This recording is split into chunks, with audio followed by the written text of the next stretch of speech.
We hope you enjoy listening to this weekly podcast from Lifeline Church. Find out more by visiting lifelinechurch.co.uk. Today, embracing the new normal, and it's really my personal reflections on a talk that Hugh Osgood gave 2 weeks ago. So if you were there, then hopefully it will all make sense. If you weren't, I'm hoping that I'm going to be able to give you enough information for you to really get hold of what we think God is saying through this. So I found it a really powerful and thought-provoking talk. And I just really want to share how I've been processing it to really kind of personalize it. So what you're going to hear is kind of my own personal reflections, but I hope it's going to be helpful for all of us as we think about what God's saying. So Hugh was talking about what our response to the pandemic should be, and really encouraging us that as a church, we're here to make a difference. So that's something that we know. We don't have any doubt about that. We really want to make a difference to the world around us. And we know that the Bible talks about us being salt and light and about being a city hill. So that was his starting point. And the first thing that he said in this was that the new normal, and we hear that as a term that we're hearing a lot in the media at the moment, that the new normal is going to look like the old normal unless we really work to make it different. So I straight away thought, well, what is the old normal? What's my old normal? And actually, what was wrong with my old normal? Why wouldn't I just go back to that? And so I did a bit of a brainstorm in my head about what my kind of pre-lockdown, pre-COVID life was like. And I came up with a few words and phrases, things like conscientious, getting the job done, maybe a bit predictable, reliable, but maybe a bit comfortable, a little bit settled, and actually maybe a bit boring. And I thought, oh, that's not good. If those are the words that are coming into my head, there's maybe something I need to do about that. So then I thought, okay, well, so what might the new normal be like then? And I just came up with a whole lot of different kind of words when I started to brainstorm in my head. So words like radical, agile, bold, radiating joy and love and peace, active, not passive, energetic. And there's quite a contrast between those two sets of brainstorming words. And so I just felt like God was saying, actually, Sally, there's a little bit of adjustment that I want to do in you. And so I've been saying to God, okay, Lord, I don't want to go back. If that was my old normal, I don't want to go back to that. I want to be all that you're calling me to be. So help me. I think that's always our starting point, isn't it? So we're saying to God, we want us to be like, and we want you to come and adjust. It's a little bit of a dangerous prayer because he takes us at our word, but I think it's a prayer that he loves. So that was the first thing, my first kind of musing on Hugh's word. He then went on to talk about God bringing us into a time of acceleration. And he said, this is going to demand more effort. And I have to admit, at that point, on the one hand, I felt quite excited. And on the other hand, I had this kind of slight sinking feeling, because more effort can sound like, pulling yourself up by your bootstraps. I've got to try harder. I've got to do more. It's not good enough. But then I began to think about what God has been speaking to us as a community about for a lot of months now.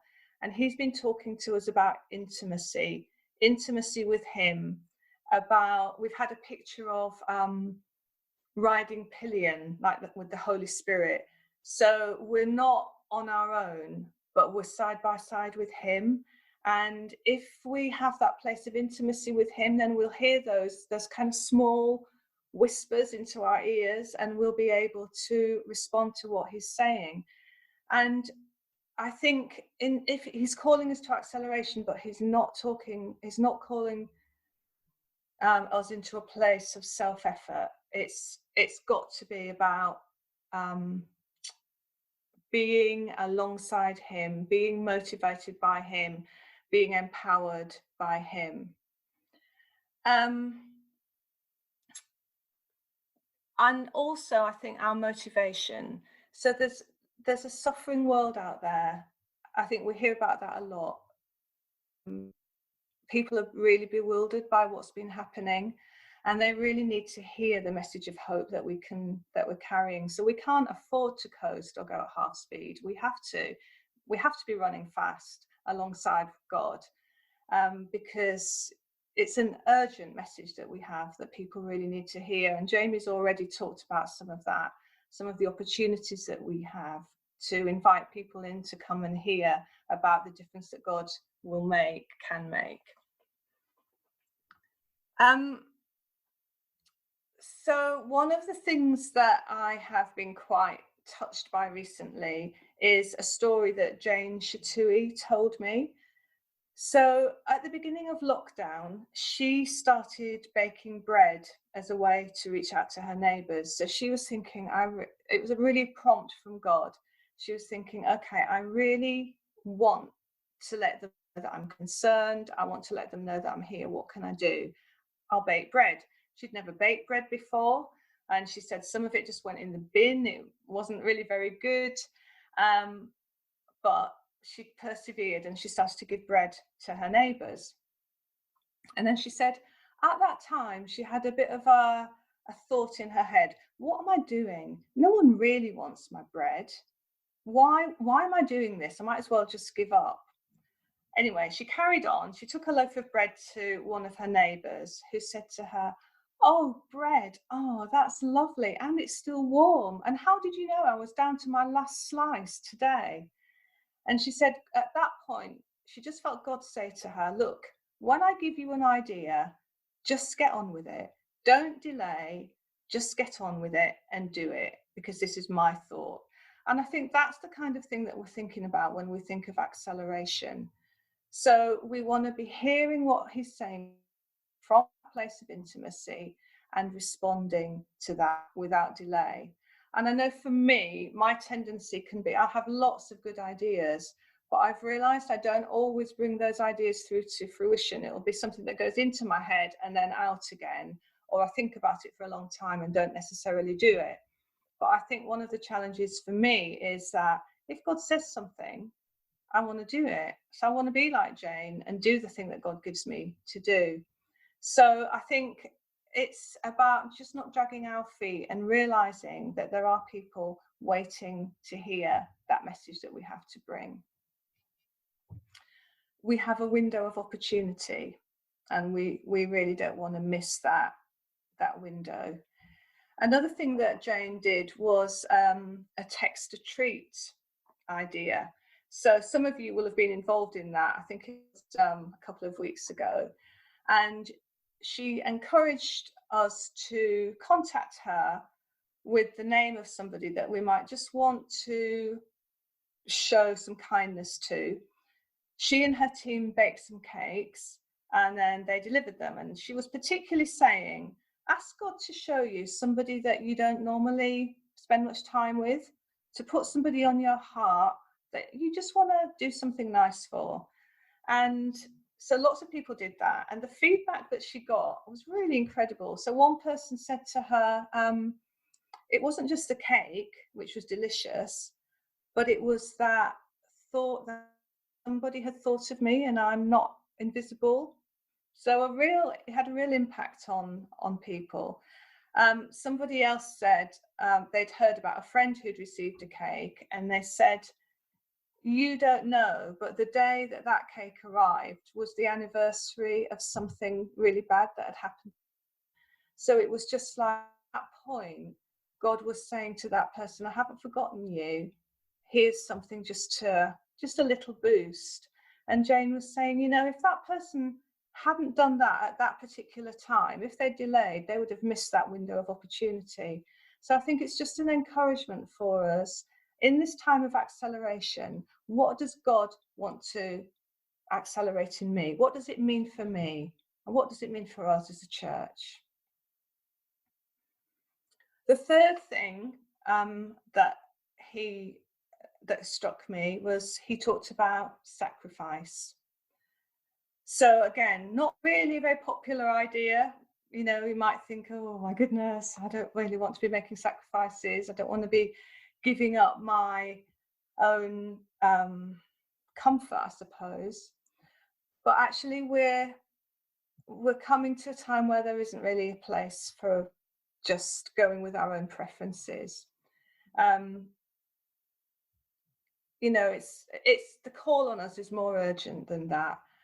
And I've been really thrilled by what's been happening over these last few months. So for those of you who don't know, I work for our community hub, which is a place that aims to really build community in the local area. And obviously we've had to close down over this time. We haven't been able to gather together, just like we haven't been able to gather together as a church.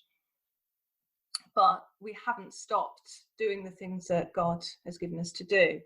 And one of the things that we've been doing has been working with the local council, and we've been delivering food parcels, we've been collecting medicines for people, we've been visiting people, just doorstep visits, asking how people are, been writing letters. There's been all sorts of things that we've been doing.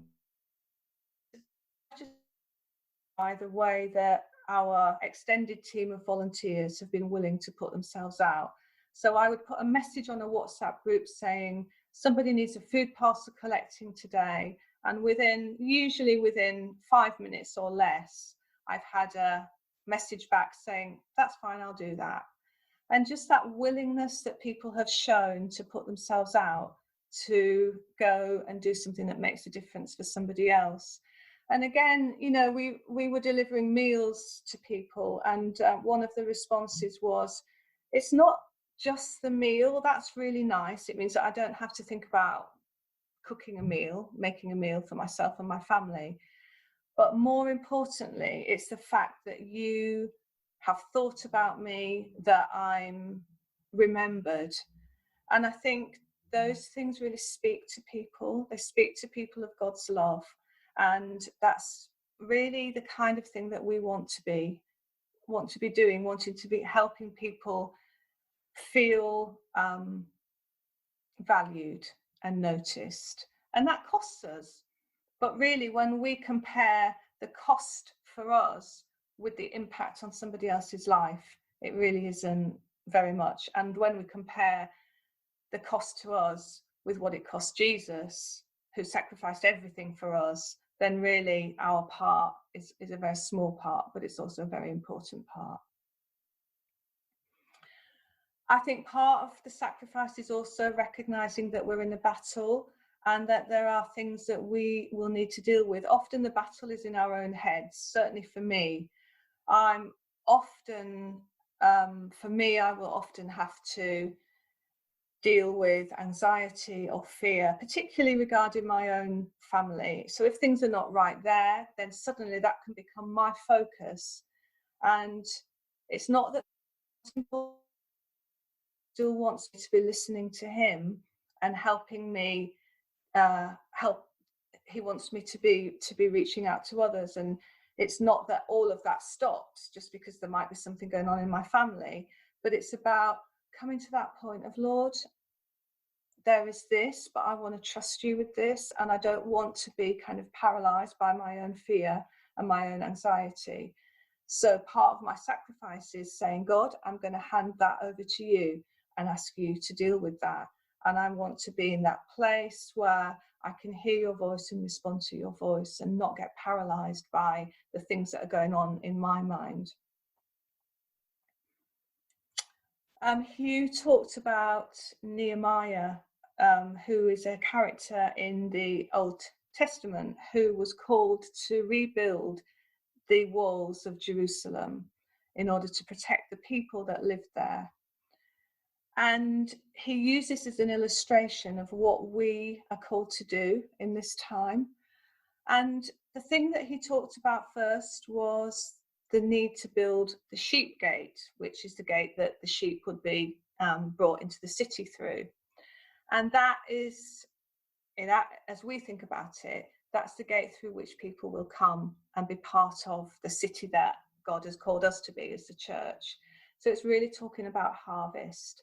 And what an opportunity we have, particularly this month, with all the different things that we've got going on, that people can come and hear more about the message of Jesus. So you've heard from Jamie, Alpha, there's the post-lockdown group that Fatima is going to be running, there's the Chosen group, and lots of other opportunities. And we want to make sure we use those opportunities to invite people. So, as Jamie said, who's on your heart? Who might you want to invite? Let's not miss that opportunity. And for those of you that are here this morning who, maybe you have never experienced Jesus for yourself, then do consider coming along to one of these things, because they're really good opportunities to find out what it is that we all believe here. What is it that's making a difference to our lives? Who is Jesus? How can you get to know him? So do feel free to come along to one of those things. Hugh also talked about how when Nehemiah was rebuilding the walls, it wasn't him personally doing it. He was mobilizing a whole community of people. And as a church, we need to be mobilized. And I think one of the things that is coming out of this crisis is the creativity, the ideas that we are seeing that we just really weren't seeing before. So again, I've already mentioned Jane and her bread baking. And then there's all sorts of things that have been going on in church, different people doing different things, making things, finding different ways to meet up with people. And I think we can be asking God for those creative ways, and for each of us it'll be different. So the way that I go about things will be very different from the way that another family goes about things. And I think the important thing for us to recognise is that we are all responsible for building the wall. So I will build a different bit of the wall than Michael and Charlotte Tizard, for example. My bit of the wall will look different from theirs, but it will fit together because we're all building the same wall. We're all on that same journey together. So I would really want to encourage you to be asking, what is it your bit of the wall to do? Have you got something particularly that's stirring about children or young people? Or maybe it's something to do with writing, or maybe it's different ways of developing hospitality. I just think this is a time to really explore those ideas. And it doesn't matter if, like Jane's bread, some of it went in the bin, because she kept going. And when she got to the place where she could actually deliver the loaves to people, it made a difference. So I think, have a think, ask God, what is your bit of the wall and how does he want you to build? Because it's important that we are building together in this. And then the final part of Hugh's talk was about success. And he said, what will success look like in the new normal? Well, we think it will look like harvest. We think it will look like people meeting with Jesus and having their lives transformed. But I also think it's going to look like each of us being transformed. So remember that thing about intimacy that I mentioned earlier. God calls us to a place of intimacy with him, and obviously that will make a difference to our lives. But his aim is that as we have that place of intimacy with him, it brings transformation, and we see transformation come in the lives of other people. So I think success is also to do with our own lives being transformed, about us becoming more like Jesus. It's less to do with external things like making lots of money and having excellent jobs. That might be the world's view of success. But I think he looks at us, he looks at the heart. And if my heart becomes more like his, then that, I think, is success. He also talked about how, although we are kind of traveling and pioneering and, there's this great acceleration, that also we are being called to build a safe and settled base. Now, settled is not a word that as a church we use often. We don't like to settle. But I think in this context, there's something about making sure that we build carefully and safely.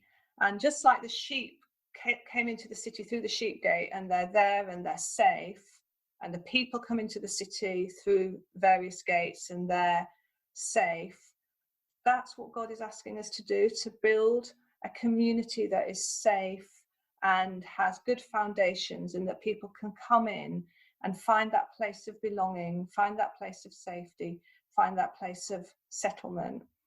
So I don't think it's about us settling for second best, but it is about building that safe place. And so my challenge would be, for myself first, but also for all of us, is there anything, and again, I think it's going to be to do with particularly what's going on in our minds and our attitudes, is there anything that would threaten that safety? So is there an attitude in me that does not reflect the heart of Jesus towards his flock? Is there any hint of disunity?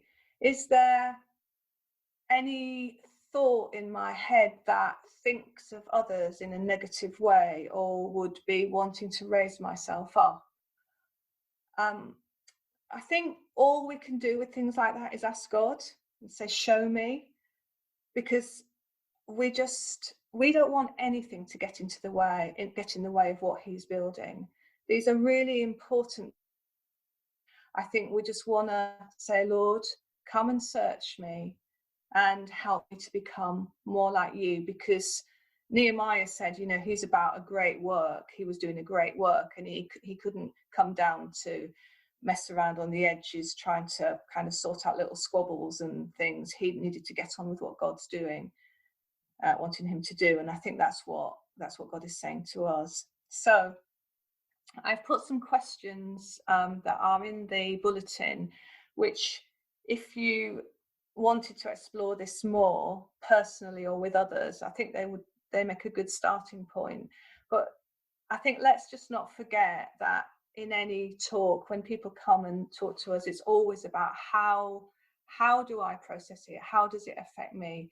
What am I going to do to become more like what God wants me to be?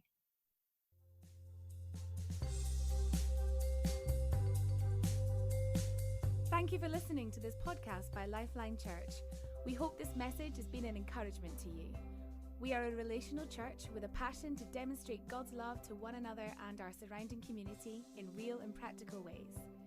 We believe that God has called us to have an impact on our families, our communities, and our nation.